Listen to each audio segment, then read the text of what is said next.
أشهد أن لا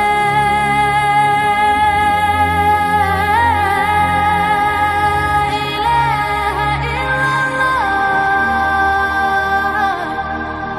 Ketika Dajjal sudah mulai menyebar fitnahnya, maka Dajjal pun terus berkeliling dunia selama 40 hari. Lah ketika pasukan Dajjal sudah mulai banyak, karena pengikut Dajjal ini kan macam-macam. Ada dari kalangan Yahudi Asfahan, sebanyak 70.000 Yahudi Asfahan, itu dari Asfahan saja. Belum lagi Yahudi-Yahudi tempat lain yang bergabung. Kemudian orang-orang jahil dari kalangan orang-orang Arab. Kemudian orang-orang Turk. Orang-orang Turk, bukan Turki. Turk itu orang-orang yang mukanya seperti muka orang-orang Asia. Bulat-bulat, sipit-sipit gitu ya. Seperti orang Mongolia, orang Tatar dan yang lainnya. Itu menjadi para pengikut Dajjal. Maka mulailah mereka berperang melawan pasukan Al-Mahdil Muntadhar dan kaum muslimin. Tapi karena kuatnya tentara Dajjal, sehingga kaum muslimin mereka tidak sanggup menghadapi Dajjal dan para pengikutnya. Makanya Imam Mahdi Muhammad ibn Abdillah berinisiatif untuk melindungi kaum muslimin dan bersembunyi di Bukit Tur. Di mana? Di Bukit Tur. Makanya Tur itu selalu dijadikan sumpah dalam Al-Quran. Wat-Tur wa kitabim mastur. Watin. Kemudian watu risinin kan itu ya. Jadi Imam Mahdi dan juga pasukan kaum muslimin bersembunyi di Bukit Tur. Ketika Dajjal dan para pengikutnya mengetahui bahwa Imam Mahdi bersembunyi di Bukit Tur, maka mereka pun datang dan mengepungnya. Dikepunglah kaum muslimin yang berada di Bukit Tur itu berhari-hari. Sampai-sampai dalam hadis Nabi SAW dijelaskan, kepala kerbau itu lebih berharga dibandingkan 100 dinar. Dibandingkan 100 dinar. Dinar itu emas. Karena yang mereka butuhkan bukan emas, yang mereka butuhkan makanan. Mereka kelaparan karena dikepung Dajjal masalahnya. Tetapi ketika mereka kemudian kelamaan berada di Bukit Tur, lama-lama mereka bisa mati kelaparan. Akhirnya kemudian keputusannya, ini akhwat ini banyak yang ngobrol di belakang nih. Siapa yang ngobrol nih? Jangan ngobrol ya. Kalau ngobrol keluar saja. Jadi ketika itu, maka Isa bin Maryam belum turun karena ketika itu kaum muslimin dipimpin oleh Imam Mahdil Muntadhar. Jadi terpaksalah mereka mengatakan, kita kalau tetap berada di bukit ini, maka kita akan mati kelaparan. Daripada mati kelaparan, lebih baik kita jihad. Walaupun kita harus mati di tangan Dajjal dan para pengikutnya, itu lebih mulia dibandingkan mati kelaparan. Makanya kemudian Imam Mahdi berinisiatif bahwa besok setelah sholat fajar kita akan bergerak ke bawah, apapun yang terjadi. Maka mereka pun di malam hari mereka tidur dengan nyenyak sekali untuk mempersiapkan peperangan besok. Ketika datang di waktu fajar, maka salah seorang di antara mereka pun azan. Setelah azan sebelum qomat, tiba-tiba langit gelap. Bahkan seseorang tidak bisa melihat telapak tangannya saking gelapnya. Ya. Lah ketika itu tiba-tiba melihat ke langit, ada cahaya dari langit keluar. Rupanya Isa bin Maryam turun diapit dengan 2 malaikat, di mana rambutnya basah seperti habis mandi. Dan dia memiliki nafas sejauh mata memandang, yang kalau terkena orang kafir langsung mati orang kafir itu. Jadi turunlah Isa bin Maryam dan menemui kaum muslimin yang ada di Bukit Tur sebelum qomat. Lah kaum muslimin yang ada di Bukit Tur tahu bahwa Isa bin Maryam telah turun karena membaca hadis-hadis Nabi SAW dan ciri-cirinya. Makanya Imam Mahdi kemudian mempersilahkan, setelah kemudian dikomatkan, maka Imam Mahdi meminta Isa untuk menjadi imam. Taqaddam ya ruhallah, majulah wahai ruh Allah, jadilah imam untuk kami. Tetapi Isa bin Maryam menolak. dan mengatakan setiap kaum punya amir, aku tidak layak. Kaulah yang menjadi imam, aku yang menjadi makmum. Dari sini maka Isa mengikuti syariat Nabi SAW, dia tidak jadi imam. Takrimatullah ala hadil ummah, sebagai kemuliaan dari Allah untuk umat Islam, bahwa umat Islam tidak boleh disolati kecuali oleh orang Islam. Lah ketika selesai solat, dan ini ada faedahnya ya, kenapa Isa turun, ada faedahnya satu. Isa turun itu untuk membantah orang-orang Nasrani yang mengatakan dia anak Tuhan. Kalau memang dia anak Tuhan, atau dia satu di antara tiga Tuhan, atau dia Tuhan, kenapa dia sholat di belakang Imam Mahdi? Bukankah Tuhan disembah, bukan nyembah? Yang kedua, membantah orang-orang Yahudi yang mengatakan sudah membunuh Isa bin Maryam. Maka Isa mengatakan, aku masih hidup, aku tidak dibunuh, aku tidak disalib. Dan sebagai bentuk pengabulan doa Isa bin Maryam untuk berjumpa dengan Nabi akhir zaman, dan Allah kabulkan dia berjumpa dengan Rasul dalam peristiwa Isra Mi'raj di langit kedua, di mana Rasul berjumpa dengan Isa dan Yahya di langit kedua. Itu faedah kenapa Isa turun ke bumi. Ma'asyiral muslimin wal muslimat, santri ikhwan dan akhwat yang dimuliakan Allah Azza wa Jalla. Lah setelah kemudian selesai sholat, maka Isa membariskan pasukan kaum muslimin yang siap bertempur. Lah ketika itu Isa mengusap wajah-wajah para pasukan. Dan Isa menyebutkan kedudukan mereka di sorga. Subhanallah. Tidak ada manusia yang lebih bahagia kala itu di permukaan bumi kecuali orang-orang yang diusap wajahnya oleh Isa. Kenapa? Karena bukan dijanjikan masuk sorga, tapi dijanjikan derajat mereka di sorga. Artinya mereka pasti masuk sorga. Kemudian Isa mengatakan kepada pasukan dengan 3 pilihan. Kata Isa, kalian tidak perlu turun memerangi Dajjal dan para pengikutnya. Cukup, aku akan berdoa untuk dibangkitkan pasukan yang bukan kalian. Pasukan itu yang menghancurkan Dajjal dan para pengikutnya. 2, atau aku berdoa kepada Allah agar diturunkan bencana kepada Dajjal dan para pengikutnya, biarlah Allah yang menghancurkannya. Atau 3, kita berperang. Aku yang akan memimpin kalian, dan aku jamin pasukan Dajjal tidak akan mampu mengangkat pedang mereka, sehingga kau tinggal tebas saja. Milih yang mana? Maka kata pasukan Imam Mahdi, kami memilih yang ketiga. Kami ingin perang. Akhirnya kemudian turunlah pasukan Al-Mahdi dipimpin oleh Isa dan Imam Mahdi, turun dari Bukit Tur. Mereka pun berperang habis-habisan melawan tentara Dajjal yang sudah dilemahkan oleh Allah Subhanahu wa taala. Melihat Dajjal bahwa ada Isa bin Maryam di tengah-tengah pasukan Imam Mahdi, maka Dajjal pun lari ketakutan. Maka dikejar oleh Isa bin Maryam ke barat, ke timur ya, sampai akhirnya tidak ada tempat lari kecuali ke Babil Lud yang ada di Israel. Maka Dajjal pun lari ke Babil Lud. Maka ketika kemudian Isa bin Maryam mengejar Dajjal sampai ke Babil Lud, maka Dajjal seperti garam yang dimasukkan ke dalam air meleleh. Maka Isa bin Maryam pun mengambil tombaknya dan mengatakan, kali ini kau tidak akan meleset. Maka Isa pun kemudian menombakkan di lehernya sehingga terpisah kepala dan badannya. Ketika melihat Dajjal sudah mati, kepalanya sudah di tangan Isa bin Maryam, dan diperlihatkan kepada pasukannya yang begitu banyak, semua ketakutan. Karena orang yang dianggap Tuhan selama ini meninggal dunia, sehingga mereka ketakutan, sehingga kaum muslimin tinggal nebas saja, sehingga mereka banyak yang lari tunggang langgang, tidak sanggup melawan tentara Imam Mahdi. Sebagian mereka sembunyi di batu. Di sini Allah takdirkan batu bisa bicara. Hei muslim, ini lo orang kafir di belakang saya, bunuh dia katanya. Sembunyi di mana saja, di balik pohon-pohon bicara. Kata pohon, hei mukmin, ini orang Yahudi di belakang saya, bantai dia. Semua mau sembunyi di tong sekalipun kan. Tong bisa bicara nanti. Tong kosong nyaring bunyinya.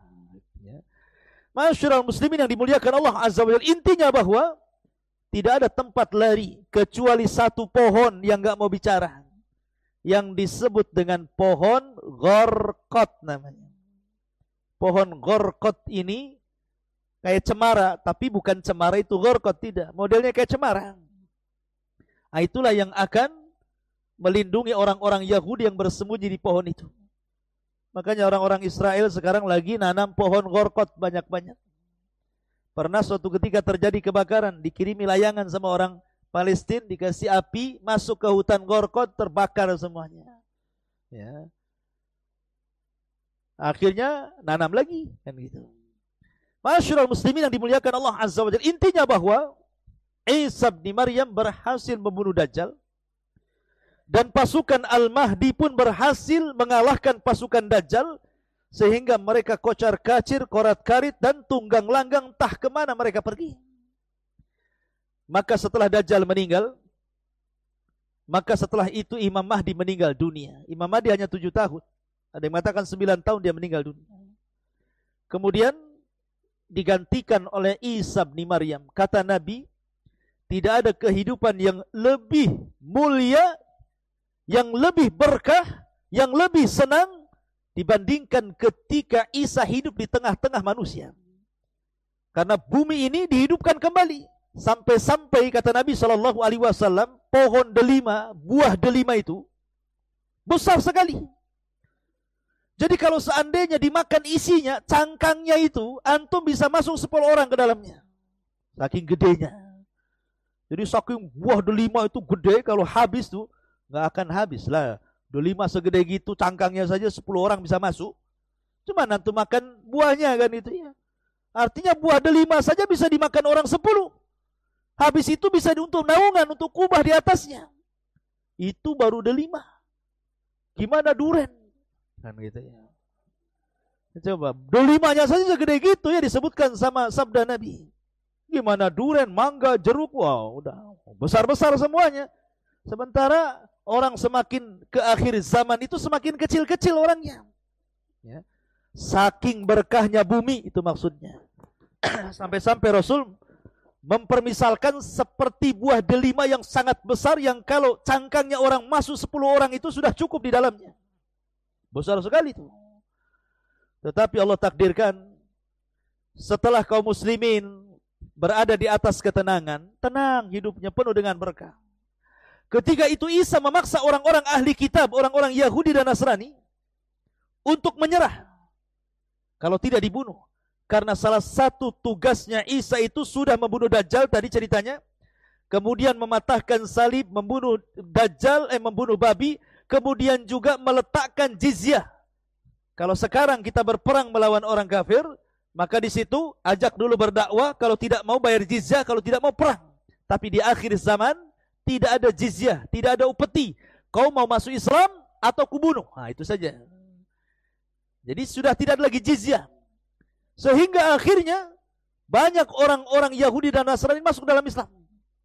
Dan itu digambarkan di dalam Al-Quranul Karim. Wa im min ahlil kitab illa la yu'minanna bihi qabla mautihi. Dan sebagian ahli kitab itu akan beriman kepada syariat Rasul lewat Isa sebelum kematiannya. Maka banyak ahli kitab yang beriman di akhir zaman.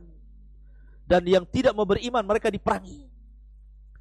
Ketika memang manusia sudah mayoritas masuk ke dalam Islam, kemudian kehidupan mereka sudah enak, dipenuhi dengan berkah, tiba-tiba Allah Subhanahu wa taala memberitahu Isa bin Maryam dan kaum muslimin, benteng yang dibuat oleh Dzulqarnain langsung jebol. Sementara di balik benteng itu ada Ya'juj wa Ma'juj. Ada 2 kabilah yang sangat banyak jumlahnya. Min kulli hadabin yansilun. Sampai Allah gambarkan banyaknya Ya'juj dan Ma'juj itu seperti air bah yang turun dari ketinggian, saking banyaknya gitu loh. Bukan banyak lagi, banyak gitu, saking banyaknya. Ya. Turun dari bukit itu. Dan Ya'juj wa Ma'juj itu makhluk yang Allah Subhanahu wa taala takdirkan diberikan usia panjang. Mereka sudah hidup dari zaman siapa? Dari zaman Nabi Allah Ibrahim.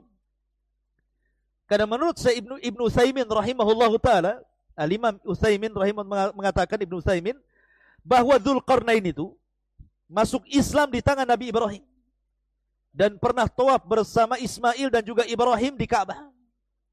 Dan dia satu di antara raja yang pernah menguasai dunia. Dan dia seorang muslim. Makanya sering saya katakan ada 4 raja yang pernah menguasai dunia, 2 mukmin, 2 kafir. Yang mukmin Dzulqarnain dan juga Sulaiman, dan yang kafir Namrud dan Bukhtun Nasr. Lah Dzulqarnain ini sejak zaman Dzulqarnain, suatu ketika Dzulqarnain itu menurut Abdullah bin Abbas radhiyallahu anhuma, karena orang dulu kan panjang-panjang usianya, dia keliling dunia selama 500 tahun. Dari ujung selatan ke ujung utara, dari ujung barat sampai ke timur. Untuk berdakwah saja. Memperbaiki manusia. Sampai akhirnya Dzulqarnain sampai di sebuah tempat yang bahasanya nggak bisa dipahami. Sehingga Dzulqarnain itu harus berkomunikasi mereka dengan 10 penerjemah. Baru paham maunya gitu. Ya, jadi maksudnya 10 penerjemah begini. Dari bahasa Jawa diterjemahkan ke bahasa Sunda. Dari bahasa Sunda diterjemahkan ke bahasa Batak. Bahasa Batak diterjemahkan ke bahasa Madura. Diterjemahkan ke bahasa Padang. Diterjemahkan ke bahasa Alor gitu ya, orang Flores. Terjemahkan sampai ke 10 bahasa, baru paham Dzulqarnain. Oh iya gitu. Maunya kalian saya tahu. Rupanya kaum ini mengatakan bahwa mereka setiap tahun diserang oleh 2 kabilah Ya'juj dan Ma'juj. Maka tolonglah wahai Dzulqarnain, buatkanlah benteng untuk kami supaya mereka tidak bisa lagi menyerang kami. Maka oleh Dzulqarnain dibuatlah benteng di antara 2 bukit, setinggi bukit itu, dan Allah takdirkan Ya'juj dan Ma'juj tidak bisa keluar dari bukit itu. Karena di benteng. Bentengnya di mana? Allahu a'lam. Ada yang mengatakan sebelah utara Cina, ada yang mengatakan itu bentengnya benteng apa itu di Cina itu? Tembok. Kan ada di Cina itu kan benteng Cina itu. Nah, ada yang tidak, itu bukan itu. Karena benteng Ya'juj dan Ma'juj tidak bisa dihancurkan. Itu pernah hancur. Apalagi benteng Takashimura ya. Ma'asyiral muslimin yang dimuliakan Allah Azza wa Jalla. Intinya bahwa Ya'juj dan Ma'juj ini terkurung di benteng itu beratus-ratus tahun sejak zaman Nabi Ibrahim. Dan akan dijebol bentengnya itu nanti di akhir zaman. Di masa Isa bin Maryam sedang berada di atas kebaikan bersama kaum muslimin. Tiba-tiba Allah wahyukan kepada Isa bahwa benteng Ya'juj Ma'juj telah hancur dan keluarlah kabilah, 2 kabilah besar Ya'juj dan Ma'juj. Mereka tidak bisa diperangi dan tidak bisa dibunuh. Gimana caranya coba? Memerangi kaum yang tidak bisa diperangi dan tidak bisa dibunuh karena banyaknya. Berapa sih banyaknya? Kenapa mereka tidak bisa diperangi? 1 lawan 999. Kira-kira menang gak antum kalau 1 orang dikeroyok oleh 999? 2 orang aja KO, apalagi 999 kan gitu. Jadi bandingan kita dengan Ya'juj dan Ma'juj itu, jadi kalau kita memerangi Ya'juj dan Ma'juj, kita sendiri melawan 999 dari Ya'juj dan Ma'juj. Siapa yang akan menang? Enggak akan menang itu. Dan Ya'juj Ma'juj itu perusak bumi. Sekali datang ke sungai, disedotnya, diminumnya, habis kering. Masuk ke hutan, daun-daun dimakan, habis kering semuanya. Pokoknya perusak. Mereka manusia sama dengan antum. Ya. Tapi mereka makhluk yang aneh. Mereka tidak seperti Dajjal fitnahnya. Kalau Dajjal itu kan memfitnah agama, orang suruh murtad. Tapi Ya'juj dan Ma'juj tidak ada fitnah agama. Dia fitnahnya ngerusak saja. Dan kalau dia membunuh di luar rasnya, dimakan tuh bangkainya, kanibal. Nah itulah Ya'juj dan Ma'juj. Ya. Lah kata Nabi SAW, Allah berfirman kepada Isa, sebaiknya kau selamatkan sebanyak-banyaknya kaum muslimin, bawa lagi ke Bukit Tur katanya. Akhirnya kemudian kaum muslimin yang bisa menyelamatkan diri dan bergabung dengan Isa, bersembunyi lagi di Bukit Tur, sama tempat ketika Imam Mahdi bersembunyi dari pasukan Dajjal. Mereka sembunyi di situ. Ya. Akhirnya karena memang kondisi mereka juga sangat menakutkan, turun sedikit saja akan berhadapan dengan Ya'juj Ma'juj, mereka tidak akan selamat. Makanya Isa bin Maryam tidak bisa apa-apa kecuali hanya menyerahkan urusannya kepada Allah Subhanahu wa taala. Dia pun berdoa kepada Allah, ya Rabb, hancurkan mereka. Akhirnya kemudian Isa berdoa kepada Allah dan Allah kabulkan. Maka setelah kemudian Isa bin Maryam berdoa, Allah kirimkan bencana kepada Ya'juj dan Ma'juj. Karena masalahnya mereka orang yang sombong. Ya'juj dan Ma'juj sombong sekali. Bayangkan dia mengatakan kepada pasukannya, qatalna man fil ardi sanaqtuluhu man fis sama, katanya. Kami sudah membunuh orang-orang yang di bumi, giliran yang di langit ku bantai juga, katanya. Bayangkan.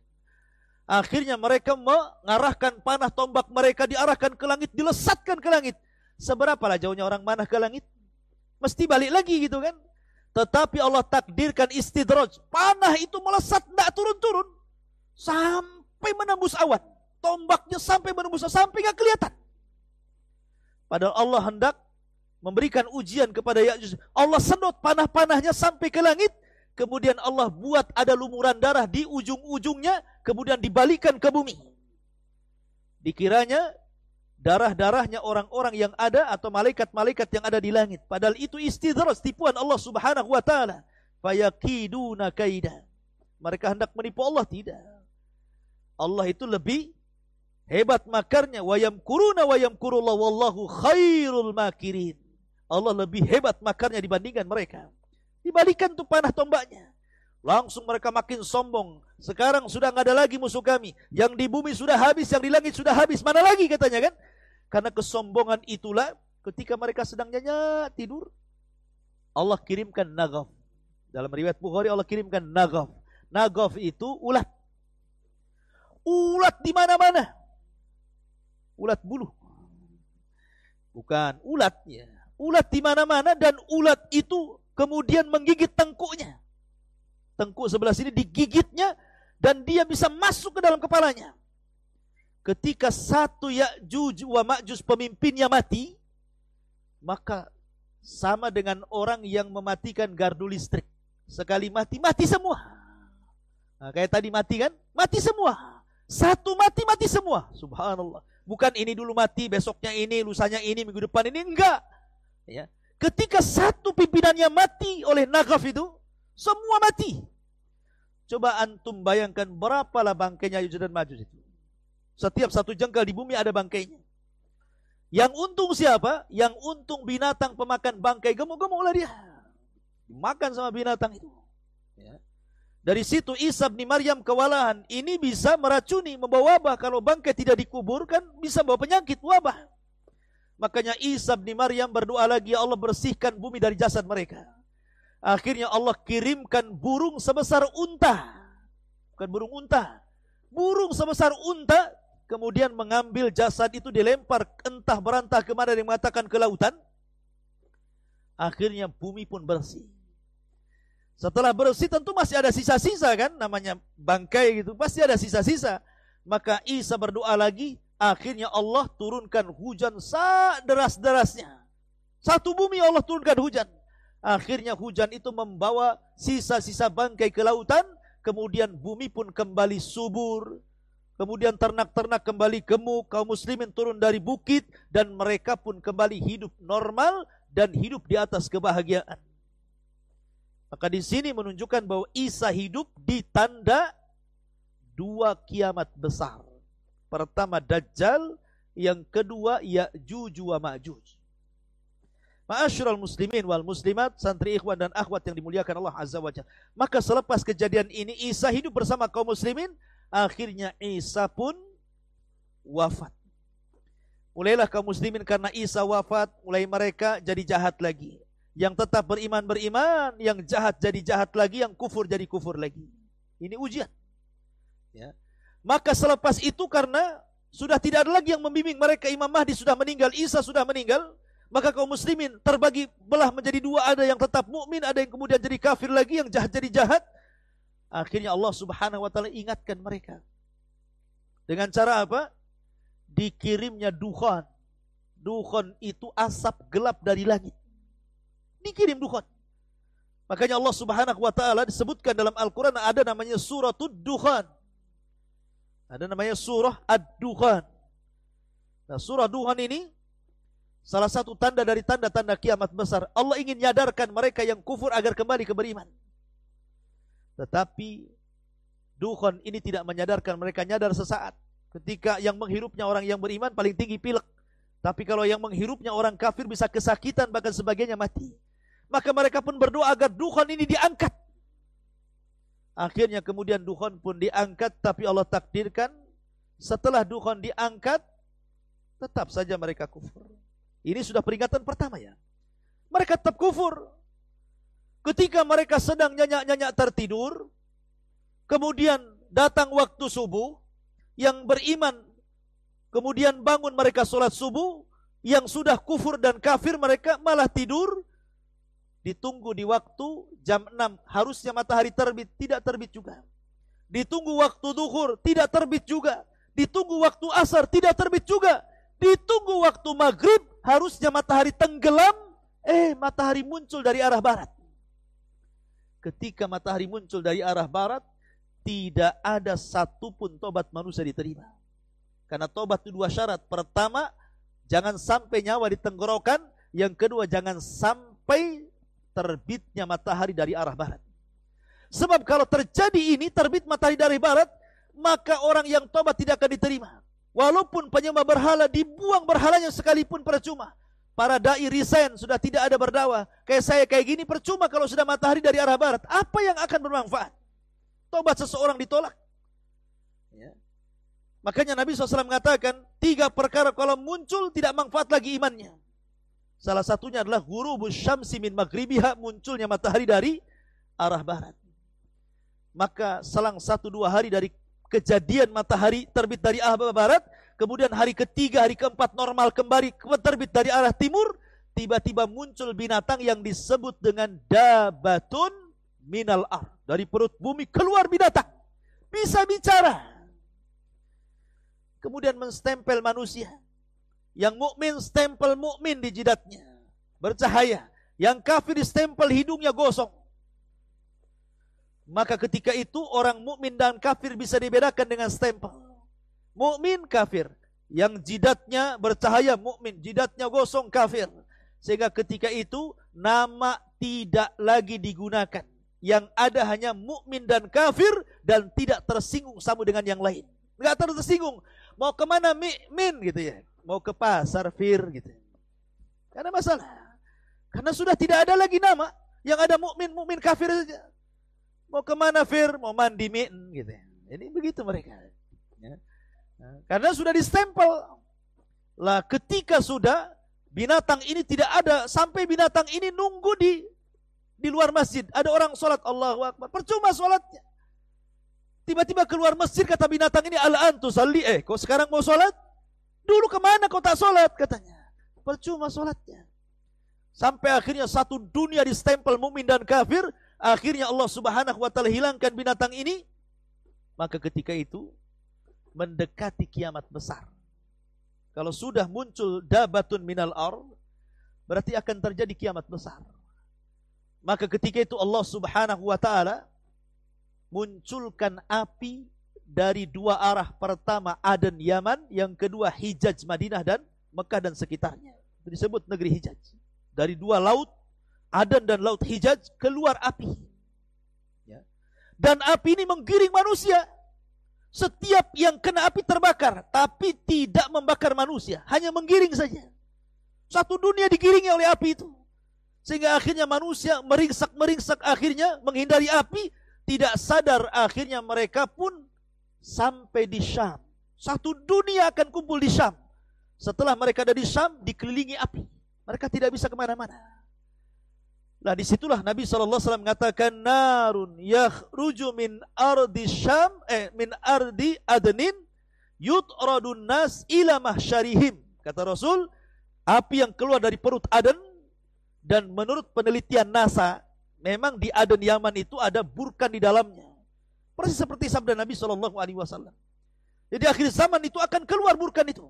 Api yang sangat dahsyat dan seperti lahar kemana-mana gitu mengejar manusia. Sampai akhirnya mereka dikelilingi dan berada di Syam. Disitulah Allah kiamatkan manusia. Yang sebelumnya, sebelum ada api ini, Allah kirim angin dan mewafatkan setiap orang yang punya iman dalam hatinya walaupun sebiji darah. Baru dikirimkan api, dikumpulkan manusia di Syam. Kata Nabi SAW, la taqumus sa'ah illa ala syiraril khalqi. Tidak tegak hari kiamat kecuali di atas seburuk-buruk manusia. Disinilah Allah Subhanahu wa ta'ala gempakan bumi. Idza zulzilatil ardu zilzalaha. Di sini Allah Subhanahu wa taala jatuhkan bintang-bintang dari langit. Wa idzal kawakibun tatharat. Di sini Allah Subhanahu wa taala lipat-lipat langit. Malaikat keluar. Wa futihatis sama fakanat abwaba. Pintu-pintu langit dibuka, malaikat keluar semuanya. Karena langit mau digulung oleh Allah Subhanahu wa taala. Dan ketika itu Israfil meniupkan sangkakala pertamanya, maka terjadilah kiamat besar. Dan antara jarak Israfil tiupan pertama ke tiupan kedua itu 40 kata Abu Hurairah, tanpa menyebutkan 40 hari, 40 minggu, 40 bulan atau 40 tahun. Wallahu alam kata Abu Hurairah. Yang jelas bahwa kiamat ini terjadi selama 40. Disitulah dihancur-hancurkan bumi. Sekarang antum bisa memandang lautan, tapi ketika kiamat kemana lautan pergi? Antum bisa memandang hutan-hutan Jabal Uhud yang begitu hijaunya gitu ya. Walaupun sudah banyak ditebang di tengah-tengahnya. Nanti pada hari kiamat kemana tuh hutan-hutan sudah nggak ada. Antum bisa melihat malam-malam bintang yang bergelapan di atas langit dengan indahnya. Datang hari kiamat, bintang itu hilang, semua akan berjatuhan. Dan bumi yang kita pijak akan diganti oleh Allah dengan bumi yang baru. Bukan bumi ini hilang kemudian bumi yang baru datang, bukan. Bumi iya tetap bumi ini, tetapi bentuknya dirubah dari bulat jadi terhampar. Yauma tubaddalul ard ghairal ardi. Pada hari di mana bumi diganti dengan bumi yang baru, menjadi sebuah padang yang disebut dengan padang mahsyar. Disitulah manusia dibangkitkan kelak pada hari kiamat. Inilah di antara tanda-tanda kiamat besar, kematian Dajjal, dan sedikit keterangan tentang tanda-tanda kiamat besar yang lainnya. Jadi Imam Mahdi dan juga pasukan kaum muslimin bersembunyi di Bukit Tur. Ketika Dajjal dan para pengikutnya mengetahui bahwa Imam Mahdi bersembunyi di Bukit Tur, maka mereka pun datang dan mengepungnya. Dikepunglah kaum muslimin yang berada di Bukit Tur itu berhari-hari. Sampai-sampai dalam hadis Nabi SAW dijelaskan, kepala kerbau itu lebih berharga dibandingkan 100 dinar. Dibandingkan 100 dinar. Dinar itu emas. Karena yang mereka butuhkan bukan emas, yang mereka butuhkan makanan. Mereka kelaparan karena dikepung Dajjal masalahnya. Tetapi ketika mereka kemudian kelamaan berada di Bukit Tur, lama-lama mereka bisa mati kelaparan. Akhirnya kemudian keputusannya, ini akhwat ini banyak yang ngobrol di belakang nih. Siapa yang ngobrol nih? Jangan ngobrol ya. Kalau ngobrol keluar saja. Jadi ketika itu, maka Isa bin Maryam belum turun karena ketika itu kaum muslimin dipimpin oleh Imam Mahdil Muntadhar. Jadi terpaksalah mereka mengatakan, kita kalau tetap berada di bukit ini, maka kita akan mati kelaparan. Daripada mati kelaparan, lebih baik kita jihad. Walaupun kita harus mati di tangan Dajjal dan para pengikutnya, itu lebih mulia dibandingkan mati kelaparan. Makanya kemudian Imam Mahdi berinisiatif bahwa besok setelah sholat fajar kita akan bergerak ke bawah, apapun yang terjadi. Maka mereka pun di malam hari mereka tidur dengan nyenyak sekali untuk mempersiapkan peperangan besok. Ketika datang di waktu fajar, maka salah seorang di antara mereka pun azan. Setelah azan sebelum qomat, tiba-tiba langit gelap. Bahkan seseorang tidak bisa melihat telapak tangannya saking gelapnya. Lah ketika itu tiba-tiba melihat ke langit, ada cahaya dari langit keluar. Rupanya Isa bin Maryam turun diapit dengan 2 malaikat, di mana rambutnya basah seperti habis mandi. Dan dia memiliki nafas sejauh mata memandang, yang kalau terkena orang kafir langsung mati orang kafir itu. Jadi turunlah Isa bin Maryam dan menemui kaum muslimin yang ada di Bukit Tur sebelum qomat.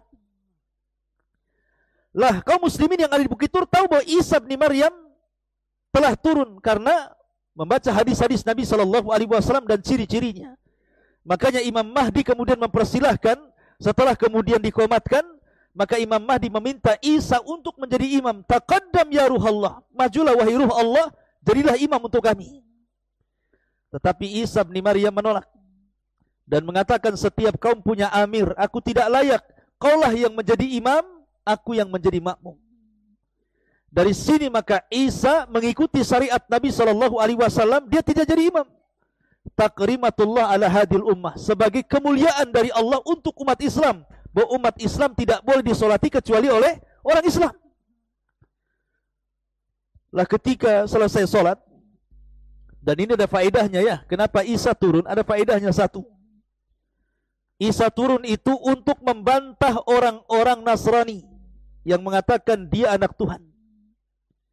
Kalau memang dia anak Tuhan, atau dia satu di antara tiga Tuhan, atau dia Tuhan, kenapa dia sholat di belakang Imam Mahdi? Bukankah Tuhan disembah, bukan nyembah? Yang kedua, membantah orang-orang Yahudi yang mengatakan sudah membunuh Isa bin Maryam.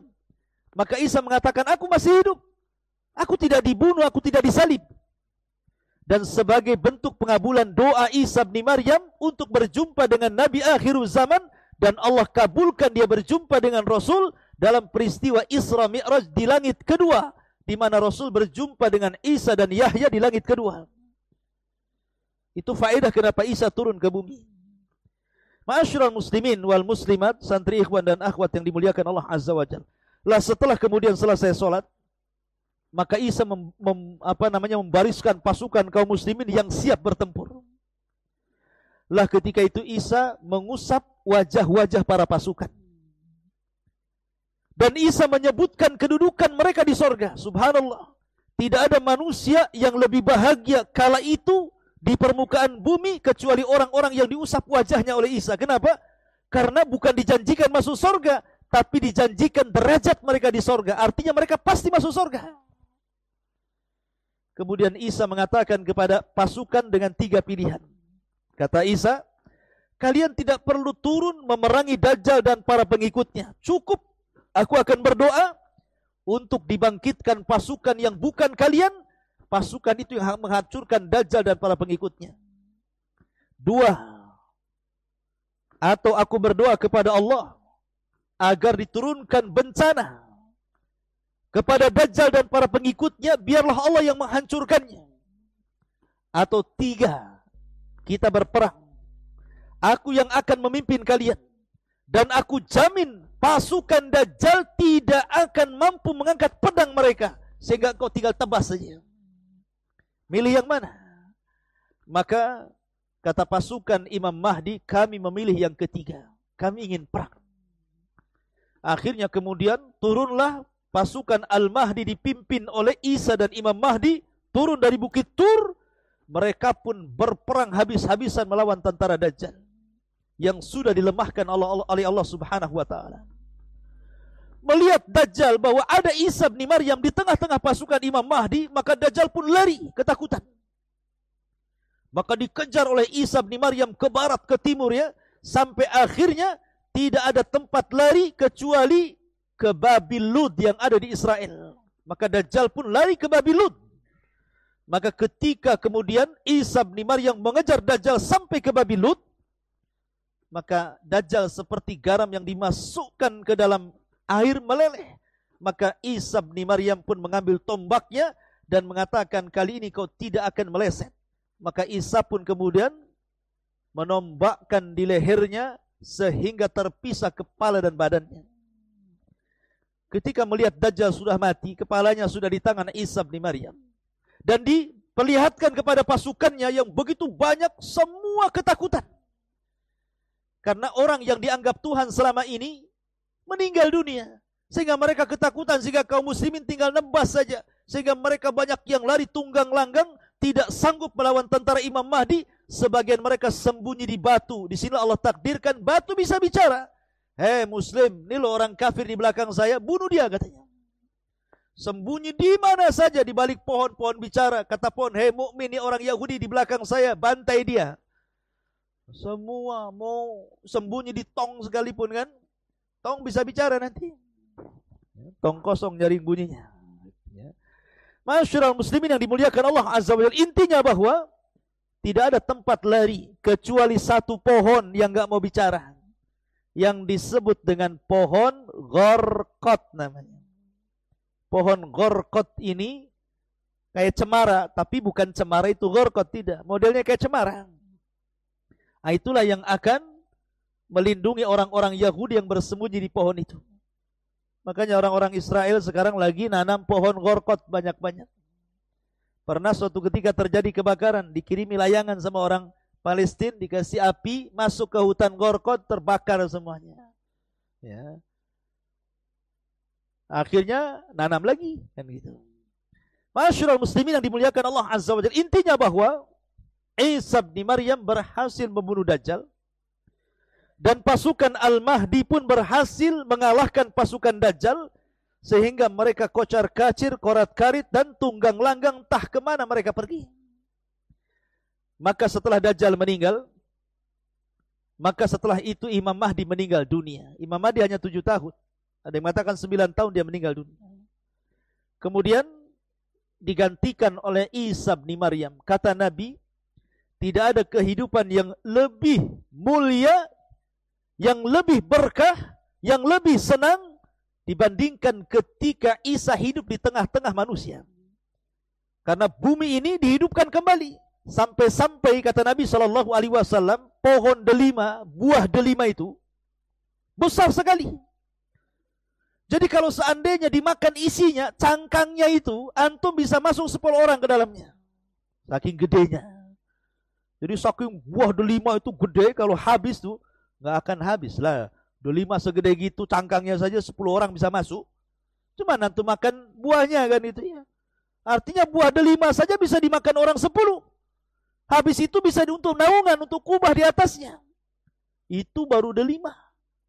Gimana duren? Kan gitu ya. Coba, delimanya saja segede gitu ya, disebutkan sama sabda Nabi. Gimana duren, mangga, jeruk, wow, udah besar-besar semuanya. Sementara orang semakin ke akhir zaman itu semakin kecil-kecil orangnya. Ya. Saking berkahnya bumi itu maksudnya. Sampai-sampai Rasul mempermisalkan seperti buah delima yang sangat besar, yang kalau cangkangnya orang masuk 10 orang itu sudah cukup di dalamnya. Besar sekali itu. Tetapi Allah takdirkan setelah kaum muslimin berada di atas ketenangan, tenang hidupnya penuh dengan berkah. Ketika itu Isa memaksa orang-orang ahli kitab, orang-orang Yahudi dan Nasrani untuk menyerah kalau tidak dibunuh.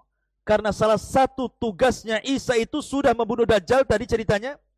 Kemudian mematahkan salib, membunuh Dajjal, membunuh babi. Kemudian juga meletakkan jizyah. Kalau sekarang kita berperang melawan orang kafir, maka di situ ajak dulu berdakwah. Kalau tidak mau bayar jizyah, kalau tidak mau perang.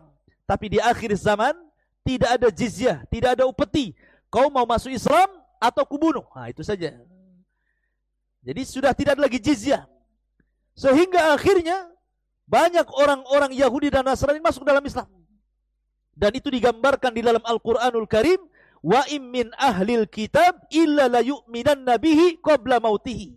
Dan sebagian ahli kitab itu akan beriman kepada syariat Rasul lewat Isa sebelum kematiannya. Maka banyak ahli kitab yang beriman di akhir zaman. Dan yang tidak mau beriman mereka diperangi. Ketika memang manusia sudah mayoritas masuk ke dalam Islam, kemudian kehidupan mereka sudah enak, dipenuhi dengan berkah, tiba-tiba Allah Subhanahu wa taala memberitahu Isa bin Maryam dan kaum muslimin, benteng yang dibuat oleh Dzulqarnain langsung jebol. Sementara di balik benteng itu ada Ya'juj wa Ma'juj. Ada 2 kabilah yang sangat banyak jumlahnya. Min kulli hadabin yansilun. Sampai Allah gambarkan banyaknya Ya'juj dan Ma'juj itu seperti air bah yang turun dari ketinggian, saking banyaknya gitu loh. Bukan banyak lagi, banyak gitu, saking banyaknya. Ya. Turun dari bukit itu. Dan Ya'juj wa Ma'juj itu makhluk yang Allah Subhanahu wa taala takdirkan diberikan usia panjang. Mereka sudah hidup dari zaman siapa? Dari zaman Nabi Allah Ibrahim. Karena menurut saya Ibnu Utsaimin rahimahullahu taala, Al-Imam Utsaimin mengatakan, Ibnu Utsaimin, bahwa Dzulqarnain itu masuk Islam di tangan Nabi Ibrahim dan pernah tawaf bersama Ismail dan juga Ibrahim di Ka'bah. Dan dia satu di antara raja yang pernah menguasai dunia. Dan dia seorang muslim. Makanya sering saya katakan ada 4 raja yang pernah menguasai dunia, 2 mukmin, 2 kafir. Yang mukmin Dzulqarnain dan juga Sulaiman, dan yang kafir Namrud dan Bukhtun Nasr. Lah Dzulqarnain ini sejak zaman Dzulqarnain, suatu ketika Dzulqarnain itu menurut Abdullah bin Abbas radhiyallahu anhuma, karena orang dulu kan panjang-panjang usianya, dia keliling dunia selama 500 tahun. Dari ujung selatan ke ujung utara, dari ujung barat sampai ke timur. Untuk berdakwah saja. Memperbaiki manusia. Sampai akhirnya Dzulqarnain sampai di sebuah tempat yang bahasanya nggak bisa dipahami. Sehingga Dzulqarnain itu harus berkomunikasi mereka dengan 10 penerjemah. Baru paham maunya gitu. Ya, jadi maksudnya 10 penerjemah begini. Dari bahasa Jawa diterjemahkan ke bahasa Sunda. Dari bahasa Sunda diterjemahkan ke bahasa Batak. Bahasa Batak diterjemahkan ke bahasa Madura. Diterjemahkan ke bahasa Padang. Diterjemahkan ke bahasa Alor gitu ya, orang Flores. Terjemahkan sampai ke 10 bahasa, baru paham Dzulqarnain. Oh iya gitu. Maunya kalian saya tahu. Rupanya kaum ini mengatakan bahwa mereka setiap tahun diserang oleh 2 kabilah Ya'juj dan Ma'juj. Maka tolonglah wahai Dzulqarnain, buatkanlah benteng untuk kami supaya mereka tidak bisa lagi menyerang kami. Maka oleh Dzulqarnain dibuatlah benteng di antara 2 bukit, setinggi bukit itu, dan Allah takdirkan Ya'juj dan Ma'juj tidak bisa keluar dari bukit itu. Karena di benteng. Bentengnya di mana? Allahu a'lam. Ada yang mengatakan sebelah utara Cina, ada yang mengatakan itu bentengnya, benteng apa itu di Cina itu? Tembok. Kan ada di Cina itu kan? Benteng Cina itu. Nah, ada yang tidak, itu bukan itu. Karena benteng Ya'juj dan Ma'juj tidak bisa dihancurkan. Itu pernah hancur. Apalagi benteng Takashimura ya. Ma'asyiral muslimin yang dimuliakan Allah Azza wa Jalla. Intinya bahwa Ya'juj dan Ma'juj ini terkurung di benteng itu beratus-ratus tahun sejak zaman Nabi Ibrahim. Dan akan dijebol bentengnya itu nanti di akhir zaman. Di masa Isa bin Maryam sedang berada di atas kebaikan bersama kaum muslimin. Tiba-tiba Allah wahyukan kepada Isa bahwa benteng Ya'juj Ma'juj telah hancur dan keluarlah kabilah, 2 kabilah besar Ya'juj dan Ma'juj. Mereka tidak bisa diperangi dan tidak bisa dibunuh. Gimana caranya coba? Memerangi kaum yang tidak bisa diperangi dan tidak bisa dibunuh karena banyaknya. Berapa sih banyaknya? Kenapa mereka tidak bisa diperangi? 1 lawan 999. Kira-kira menang gak antum kalau 1 orang dikeroyok oleh 999? 2 orang aja KO, apalagi 999 kan gitu. Jadi bandingan kita dengan Ya'juj dan Ma'juj itu, jadi kalau kita memerangi Ya'juj dan Ma'juj, kita sendiri melawan 999 dari Ya'juj dan Ma'juj. Siapa yang akan menang? Enggak akan menang itu. Dan Ya'juj Ma'juj itu perusak bumi. Sekali datang ke sungai, disedotnya, diminumnya, habis kering. Masuk ke hutan, daun-daun dimakan, habis kering semuanya. Pokoknya perusak. Mereka manusia sama dengan antum. Ya. Tapi mereka makhluk yang aneh.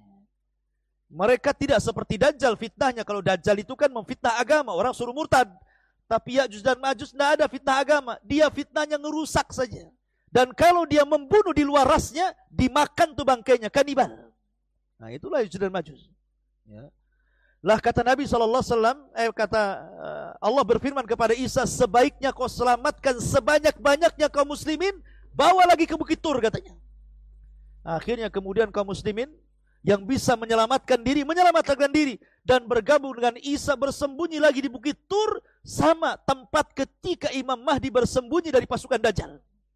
Mereka sembunyi di situ. Ya. Akhirnya karena memang kondisi mereka juga sangat menakutkan, turun sedikit saja akan berhadapan dengan Ya'juj Ma'juj, mereka tidak akan selamat. Makanya Isa bin Maryam tidak bisa apa-apa kecuali hanya menyerahkan urusannya kepada Allah Subhanahu wa taala. Dia pun berdoa kepada Allah, ya Rabb, hancurkan mereka. Akhirnya kemudian Isa berdoa kepada Allah dan Allah kabulkan. Maka setelah kemudian Isa bin Maryam berdoa, Allah kirimkan bencana kepada Ya'juj dan Ma'juj. Karena masalahnya mereka orang yang sombong. Ya'juj dan Ma'juj sombong sekali. Bayangkan dia mengatakan kepada pasukannya, qatalna man fil ardi sanaqtuluhu man fis sama, katanya. Kami sudah membunuh orang-orang yang di bumi, giliran yang di langit ku bantai juga, katanya. Bayangkan. Akhirnya mereka mengarahkan panah tombak mereka, diarahkan ke langit, dilesatkan ke langit. Seberapalah jauhnya orang manah ke langit? Mesti balik lagi gitu kan. Tetapi Allah takdirkan istidraj. Panah itu melesat, tidak turun-turun. Sampai menembus awan. Tombaknya sampai menembus, sampai nggak kelihatan. Padahal Allah hendak memberikan ujian kepada Ya'juj. Allah sedot panah-panahnya sampai ke langit. Kemudian Allah buat ada lumuran darah di ujung-ujungnya, kemudian dibalikkan ke bumi. Dikiranya darah-darahnya orang-orang yang ada atau malaikat-malaikat yang ada di langit. Padahal itu istidraj, tipuan Allah Subhanahu wa taala. Fayakiduna kaida. Mereka hendak menipu Allah, tidak. Allah itu lebih hebat makarnya. Wa yamkuruna wa yamkurullah wallahu khairul makirin. Allah lebih hebat makarnya dibandingkan mereka. Dibalikan tuh panah tombaknya. Langsung mereka makin sombong. Sekarang sudah nggak ada lagi musuh kami. Yang di bumi sudah habis, yang di langit sudah habis. Mana lagi katanya kan? Karena kesombongan itulah ketika mereka sedang nyenyak tidur, Allah kirimkan nagaf. Dalam riwayat Bukhari Allah kirimkan nagaf. Nagaf itu ulat. Ulat di mana-mana. Ulat buluh. Bukan ulatnya. Ulat di mana-mana dan ulat itu kemudian menggigit tengkuknya. Tengkuk sebelah sini digigitnya dan dia bisa masuk ke dalam kepalanya. Ketika satu Ya'juj wa Ma'juj pemimpinnya mati, maka sama dengan orang yang mematikan gardu listrik. Sekali mati, mati semua. Nah, kayak tadi mati kan? Mati semua. Satu mati, mati semua. Subhanallah. Bukan ini dulu mati, besoknya ini, lusanya ini, minggu depan ini. Enggak. Ya. Ketika satu pimpinannya mati oleh nagaf itu, semua mati. Coba antum bayangkan berapalah bangkainya Ya'juj dan Ma'juj itu. Setiap satu jengkal di bumi ada bangkainya. Yang untung siapa? Yang untung binatang pemakan bangkai. Gemuk-gemuk lah dia. Dimakan sama binatang itu. Ya. Dari situ Isa bin Maryam kewalahan. Ini bisa meracuni, membawa wabah. Kalau bangkai tidak dikuburkan, bisa bawa penyakit, wabah. Makanya Isa bin Maryam berdoa lagi, ya Allah bersihkan bumi dari jasad mereka. Akhirnya Allah kirimkan burung sebesar unta. Bukan burung unta. Burung sebesar unta. Kemudian mengambil jasad itu dilempar entah berantah kemana, yang mengatakan ke lautan. Akhirnya bumi pun bersih. Setelah bersih tentu masih ada sisa-sisa kan. Namanya bangkai gitu. Pasti ada sisa-sisa. Maka Isa berdoa lagi. Akhirnya Allah turunkan hujan deras-derasnya. Satu bumi Allah turunkan hujan. Akhirnya hujan itu membawa sisa-sisa bangkai ke lautan. Kemudian bumi pun kembali subur.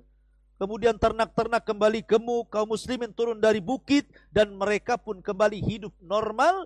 Dan hidup di atas kebahagiaan. Maka di sini menunjukkan bahwa Isa hidup di tanda dua kiamat besar. Pertama Dajjal, yang kedua Ya'juj wa Ma'juj. Ma'asyiral muslimin wal muslimat, santri ikhwan dan akhwat yang dimuliakan Allah Azza wa Jalla. Maka selepas kejadian ini Isa hidup bersama kaum muslimin, akhirnya Isa pun wafat. Mulailah kaum muslimin karena Isa wafat, mulai mereka jadi jahat lagi. Yang tetap beriman, yang jahat jadi jahat lagi, yang kufur jadi kufur lagi. Ini ujian. Ya. Maka selepas itu karena sudah tidak ada lagi yang membimbing mereka, Imam Mahdi sudah meninggal, Isa sudah meninggal, maka kaum muslimin terbagi belah menjadi dua, ada yang tetap mukmin, ada yang kemudian jadi kafir lagi, yang jahat jadi jahat. Akhirnya Allah Subhanahu wa taala ingatkan mereka. Dengan cara apa? Dikirimnya dukhan. Dukhan itu asap gelap dari langit. Dikirim dukhan.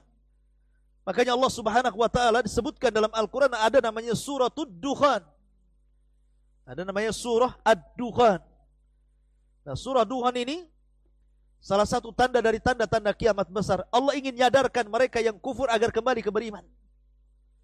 Tetapi dukhon ini tidak menyadarkan, mereka nyadar sesaat. Ketika yang menghirupnya orang yang beriman paling tinggi pilek. Tapi kalau yang menghirupnya orang kafir bisa kesakitan, bahkan sebagainya mati. Maka mereka pun berdoa agar dukhon ini diangkat. Akhirnya kemudian dukhon pun diangkat, tapi Allah takdirkan setelah dukhon diangkat, tetap saja mereka kufur. Ini sudah peringatan pertama ya. Mereka tetap kufur. Ketika mereka sedang nyenyak-nyenyak tertidur, kemudian datang waktu subuh, yang beriman kemudian bangun mereka sholat subuh, yang sudah kufur dan kafir mereka malah tidur. Ditunggu di waktu jam 6 harusnya matahari terbit, tidak terbit juga. Ditunggu waktu duhur, tidak terbit juga. Ditunggu waktu asar, tidak terbit juga. Ditunggu waktu maghrib, harusnya matahari tenggelam, matahari muncul dari arah barat. Ketika matahari muncul dari arah barat, tidak ada satupun tobat manusia diterima. Karena tobat itu dua syarat. Pertama, jangan sampai nyawa di tenggorokan.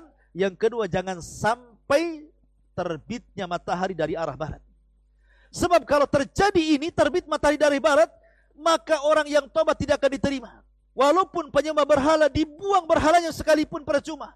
Para dai resign, sudah tidak ada berdakwah. Kayak saya kayak gini percuma kalau sudah matahari dari arah barat. Apa yang akan bermanfaat? Tobat seseorang ditolak. Ya. Makanya Nabi SAW mengatakan 3 perkara kalau muncul tidak manfaat lagi imannya. Salah satunya adalah ghurubus syamsi min maghribiha, munculnya matahari dari arah barat. Maka selang 1-2 hari dari kejadian matahari terbit dari arah barat, kemudian hari ketiga, hari keempat normal kembali terbit dari arah timur, tiba-tiba muncul binatang yang disebut dengan dabatun minal ar. Dari perut bumi keluar binatang, bisa bicara. Kemudian menstempel manusia.